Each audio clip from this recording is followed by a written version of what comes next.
Welcome to my YouTube channel. दोस्तों ये हमारा वीडियो फोर्थ है, फिफ्थ है दोस्तों। इसके पहले मैंने पार्ट 4 बनाया था दोस्तों, उसमें जो क्वेश्चन मेरे रह गए थे दोस्तों, अब मैं उन क्वेश्चन के लिए कंप्लीट करूंगा दोस्तों वीडियो 5 में दोस्तों। ठीक है दोस्तों, कंटिन्यू बने रहिएगा दोस्तों।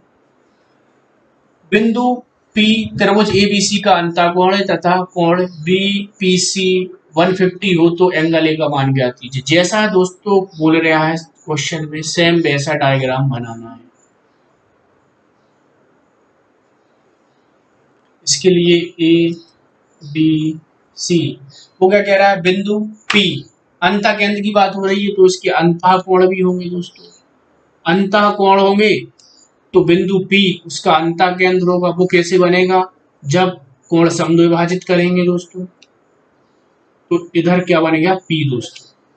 अब उसने दिया क्या है, एंगल BPC, इस एंगल की वैल्यू दोस्तों उसने 150 दे रखी।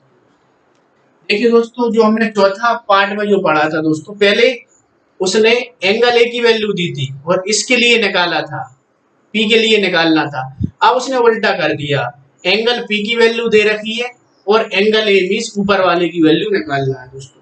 बड़ी आसान सी बात है दोस्तों, कोई फॉर्मूला यूज करेंगे हम। अंतः केंद्र की बात हो रही है दोस्तों, इसलिए अंतः केंद्र में अपन क्या फॉर्मूला लगाएंगे दोस्तों, एंगल BPC बराबर, इसी के लिए ले लें, BPC बराबर 90 डिग्री प्लस। दोस्तों प्लस क्यों हो रहा है, क्योंकि इधर मैं बता चुका हूं पिछले वीडियो में कि इधर अंतः कोण की बात हो, अंतः केंद्र की बात हो रही है दोस्तों। यदि बाह्य केंद्र की बात होती तो यहाँ माइनस होता। क्या होगा, एंगल A/2 दोस्तों। देखो दोस्तों, इसी फॉर्मूले से बड़े आसानी से एंगल ए की वैल्यू निकालेंगे दोस्तों। अब PBC की वैल्यू कितनी थी दोस्तों, 150 और 90 डिग्री प्लस एंगल A/2 दोस्तों। ऐसा दिया, कुछ ना करें, 150 बराबर इसका अपन एलसीएम ले लें, कितना आएगा 2, तो जी इसका होगा तो कितना हो जाएगा 180 हो जाएगा दोस्तों, प्लस एंगल ए हो जाएगा। इधर कुछ नहीं है तो 1 मान लें, इसका क्रॉस गुणा कर देंगे, तो इसका गुणा करेंगे 2 का करेंगे 150 में, तो कितना हो जाएगा दोस्तों 300। ये कितना हो जाएगा 180 प्लस एंगल ए दोस्तों, तो एंगल ए बराबर कितना हो जाएगा 120 डिग्री दोस्तों। तो एंगल ए की जो वैल्यू आएगी दोस्तों, यहाँ 120 डिग्री आएगी दोस्तों इसकी वैल्यू। ठीक है दोस्तों, अब इसके बाद हम बात करते हैं दोस्तों अगले एक प्रॉपर्टी की के क्वेश्चन की। दोस्तों ये क्वेश्चन नंबर दूसरा है। क्वेश्चन के लिए पढ़े, त्रिभुज एबीसी में यदि एंगल बीएसी बराबर 55 तथा ओ उसका लंब केंद्र है। दोस्तों अब इधर लंब केंद्र की बात हो रही है, पिछले सवाल में क्या हो रहा था, अंतः केंद्र की बात हो रही थी दोस्तों। अब इसमें लंब केंद्र की बात हो रही थी। मैंने आपके लिए बता चुका हूं कि लंब केंद्र मींस, दिमाग में इस चीज के लिए नोट करें कि एंगल 90 डिग्री का होगा। यदि जहां भी लंब केंद्र की बात होगी तो दिमाग में आ जाना चाहिए कि जो एंगल होगा वो 90 डिग्री का होगा। तो एंगल BOC का मान ज्ञात करें दोस्तों। जैसा वो कह रहा है सेम वैसे ही करते चले। सबसे पहले एक त्रिभुज बनाते हैं,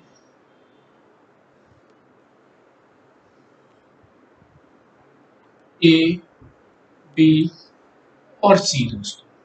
अब वो क्या कह रहा है कि लंब केंद्र की बात हो रही है दोस्तों, तो सबसे पहले लंब केंद्र अपन कहां से डालते हैं, शीर्ष से। ABC शीर्ष हो गए तो यहां से लंब केंद्र डाला दोस्तों, यहां से भी लंब केंद्र डाल दिया और यहां से भी लंब केंद्र। ये कटान बिंदु हो गया दोस्तों। इसके लिए हम क्या कहते हैं दोस्तों, इधर लिख देता हूं मैं, लंब केंद्र। लंब केंद्र दोस्तों, जिसका उनने नाम क्या दिया है, अलग पेन से लगे देता हूं, लंब केंद्र का नाम O। ठीक है मित्रों, अब देखिए, जब मैंने यहां से इस पे डाला, बी से मैंने सबसे पहले ए से मैंने लंब डाला, तो यहाँ एंगल कितने का बनेगा, 90 का बनेगा। सेम मैंने यदि इसी प्रकार बी से लंब डाला मैंने यहाँ, तो यहाँ भी 90 डिग्री का एंगल बनेगा।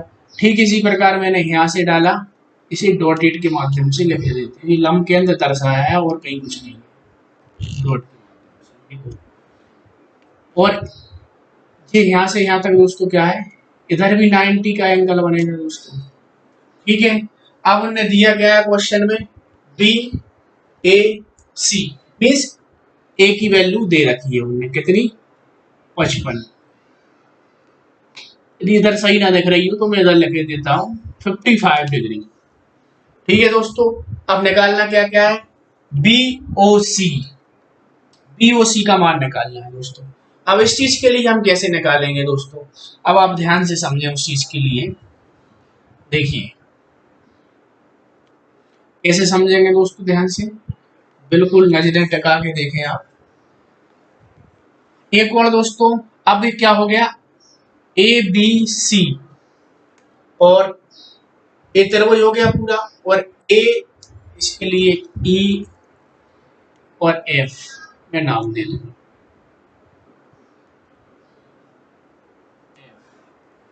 ए ई ओ एफ दोस्तों एक चतुर्भुज बन गया है दोस्तों। आपने देखा होगा कि चतुर्भुज के चारों कोणों का योग 360 डिग्री होता है दोस्तों।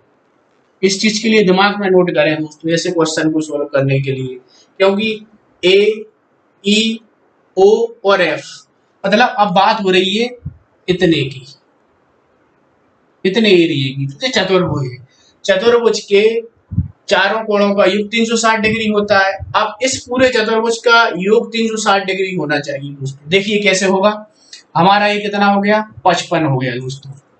इधर अलग लिखते चले, 55 हो गया। अब देखिए जे सी से ए बी पर लंब डाला तो यहाँ 90 का, मैंने क्या बताया था कि लंब केंद्र जहाँ लंब डाला वह 90 का कोण बनाएगा, तो जे 90 का कोण हो गया, तो जे 90 का कोण हो गया, तो 90 और ये 90 दोस्तों कितना हो गया दोस्तों, इसके लिए जोड़े कितना हो गया, 5 9 18 23, ठीक है 223। अभी 55 90 90 223। अब 223 में से, अब चारों का योग कितना होता है 360, तो 223 में से 235 में से हम 360 दोस्तों घटा देंगे तो कितना आ जाएगा अपना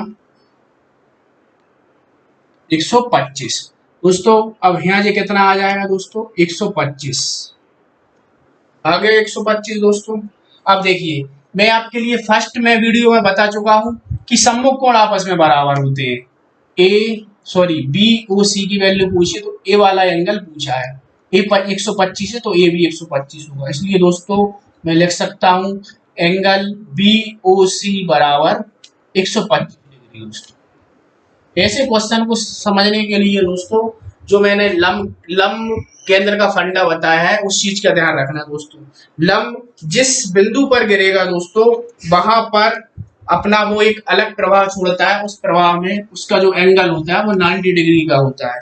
इसी सवाल के आगे दोस्तों एक सवाल इसी पैटर्न का कवर करते हैं, बिल्कुल क्लियर समझ आ जाएगा।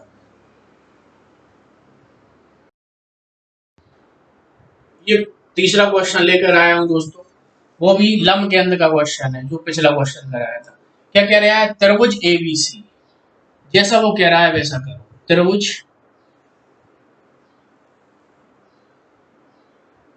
ए बी सी, ओ उसका लंब केंद्र है, ओ लंब केंद्र तो इधर ए शीर्ष से लंब डाला, बी शीर्ष से भी लंब डाला और सी शीर्ष से भी लंब डाला। इसके लिए अपन कुछ ना माने, कोई दिक्कत नहीं।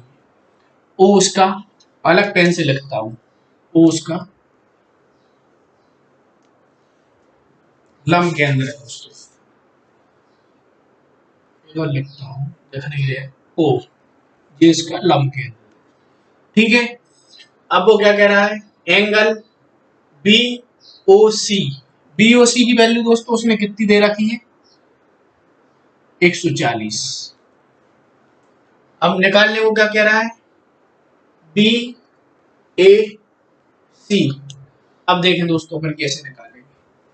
देखिए दोस्तों सबसे पहले मैंने आपके लिए बताया था कि इतना दिया है तो सम्मुख कोण जे इसके सम्मुख हो जाएगा तो कितना हो जाएगा 140 हो जाएगा कि नहीं। आपस में सम्मुख कोण आपस में बराबर होते हैं, शीर्ष अभिमुख कोण वर्टिकली एंगल इक्वल होते हैं आपस में, तो जे 100 ये वाला एंगल 140 है दोस्तों, तो इसके सामने वाला भी एंगल 140 का होना चाहिए दोस्तों। आप देखिए अपने जब लंब डाला था तो सी से ए बी पर लंब डाला था तो यहाँ 90 का कोण बनेगा। इसी प्रकार बी से ए सी पर एंगल लंब डाला था तो इधर भी 90 का कोण बनेगा दोस्तों। तो ये कितना हो गया 90 और ये 90 तो 180 और 140 कितना हो गया 320 हो गया दोस्तों 320। अब देखिए इधर अपन ई मान लें इधर एफ मान लें। अब ए ई ओ एफ चारों चतुर्भुज की चारों कोणों का मान कितना होता है 360 दोस्तों। 360 में से यदि मैं 120 घटा दूं, 120 कैसे घटा दिया क्योंकि 140 ए है इसके सामने है तो सी से अभिमुख कोण हुआ और सी से ए बी पर लंब डाला तो 90 जे हो गया और बी से ए सी पर लंब डाला तो 90 जे हो गया तो 90 90 180 और 40 कितना हो गया 120। अब टोटल कितना होना चाहिए 360। ए ई ओ एफ चतुर्भुज के चारों कोणों का योग 360 डिग्री होता है, तो 360 में से 120 घटा 360 में से 320 घटा देंगे तो 40 बचेगा। ये वाला एंगल अपना निकले कितना हो जाएगा 40 डिग्री दोस्तों। इसलिए दोस्तों इस प्रकार के सवालों को इस प्रकार से सॉल्व किया जाता है दोस्तों यदि मेरा वीडियो आपके लिए अच्छा लग रहा हो लाइक करें, सब्सक्राइब करें, शेयर करें दोस्तों।